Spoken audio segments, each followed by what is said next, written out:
अंधेरा बहुत है। हिम्मत रख बेटा, भगवान ने कोई ना कोई छत हमारे लिए जरूर बनाई होगी।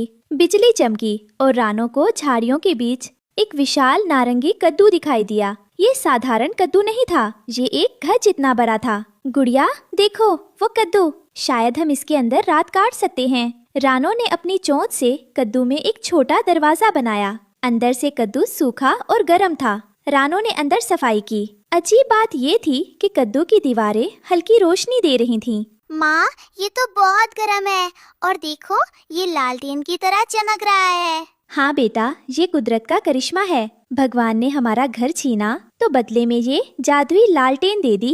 अब तू आराम से यहाँ सो जा। तभी दरवाजे पर छोटी सी खटपट हुई। एक भीगी हुई कांपती हुई गिलहरी ने अंदर झांका। उसका घर पानी में डूब गया था। रानू दीदी, क्या मैं थोड़ी देर अंदर आ सकती हूँ? बाहर जमीन पर बहुत पानी है, मेरे रोंगटे खड़े हो गए हैं ठंड से।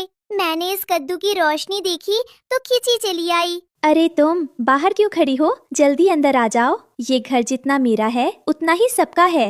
ओह रानू दीदी, यहाँ तो हीटर जैसी गर्मी है। ये कोई साधारण कद्दू नहीं है। बाहर की दुनिया में तूफान है और यहाँ स्वर्ग है। तुम बहुत किस्मत वाली हो। गोरी कौवी बारिश में भीगती हुई रानो के पुराने पेड़ के पास आई। उसने देखा कि वहाँ रानो का घोंसला नहीं था। तालू जी, ओ तालू जी, जल्दी इधर आओ। देखो बड़ी अच्छी खबर है। उस रानो का घोंसला तो तूफान में उड़ गया। बेचारी अब तक तो ठंड से ठिठुर कर मर गई होगी या किसी पत्ते के नीचे रो रही होगी। बड़ा घमंड था उसे अपने घर पर। कुदरत ने अच्छा बदला लिया। चलो, अब जंगल में हमारा ही राज है।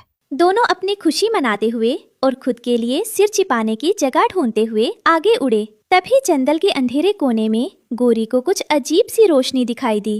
अरे वो नीचे झाड़ियों में क्या चमक रहा है? कहीं जंगल में आग तो नहीं लगी या कोई खजाना है?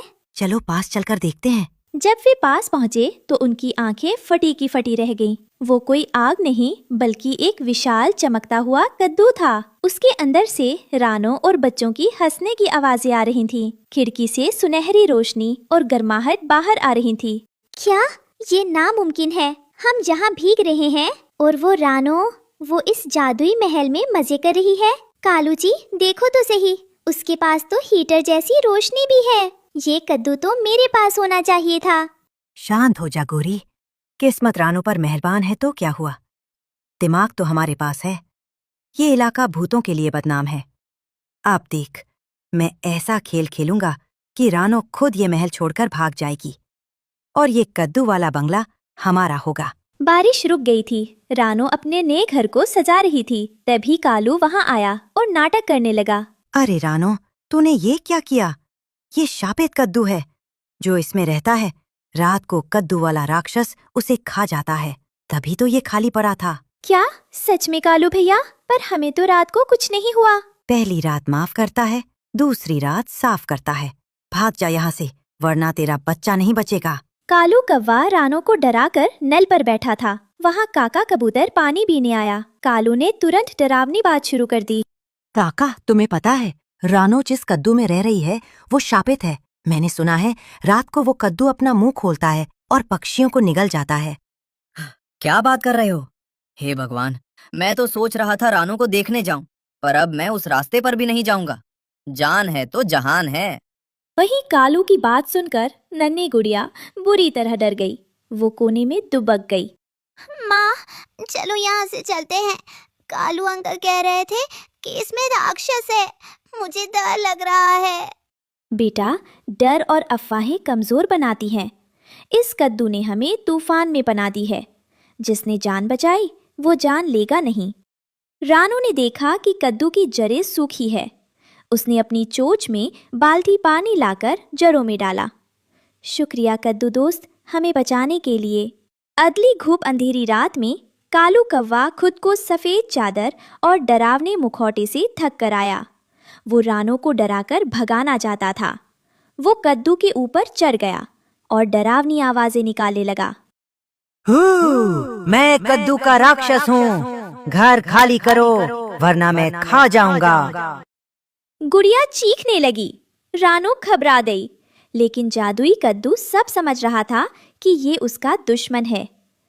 अचानक कद्दू की कांटेदार बेलें सांप की तरह जिंदा हो गई। बेलों ने तेजी से ऊपर बढ़कर कालू को जकड़ लिया। कालू अब भूत नहीं बल्कि एक लाचार पक्षी लग रहा था। कद्दू की बेलों ने उसे हवा में उल्टा लटका दिया। कद्दू की खिड़कियों से तेज आग जैसी रोशनी निकली और कालू पर पड़ी। बचाओ, ये असली जादू है। रानू बहन, मुझे बचा लो। मैं कालू हूँ, राक्षस नहीं। माँ देखो, कद्दू ने भूत को पकड़ लिया। अरे ये तो कालू अंकल है।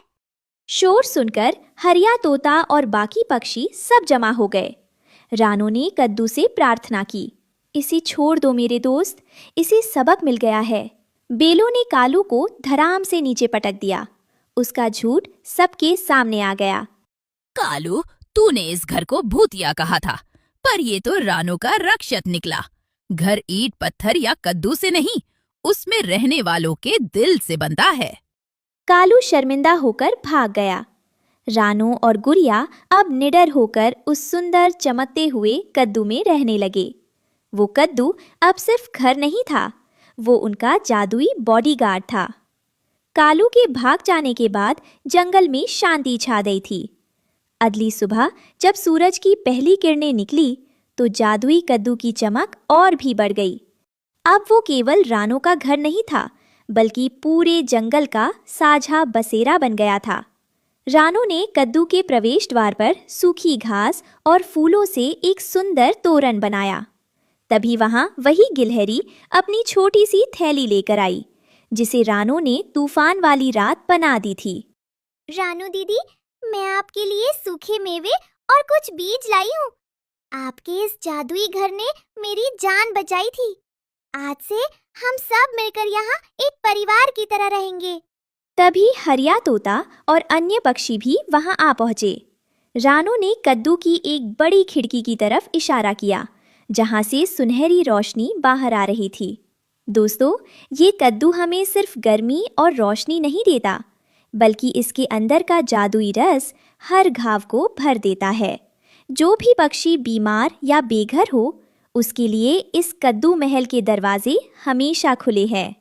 शाम होते ही कद्दू एक बार फिर लालटेन की तरह जगमगा उठा, जो पूरे जंगल को ये संदेश दे रहा था कि जहाँ प्रेम और एकता होती है, वहीं ईश्वर का निवास होता है। इस कहानी से हमें सीख मिलती है कि बुराई दूसरों को डराने में है और अच्छाई अपनों की रक्षा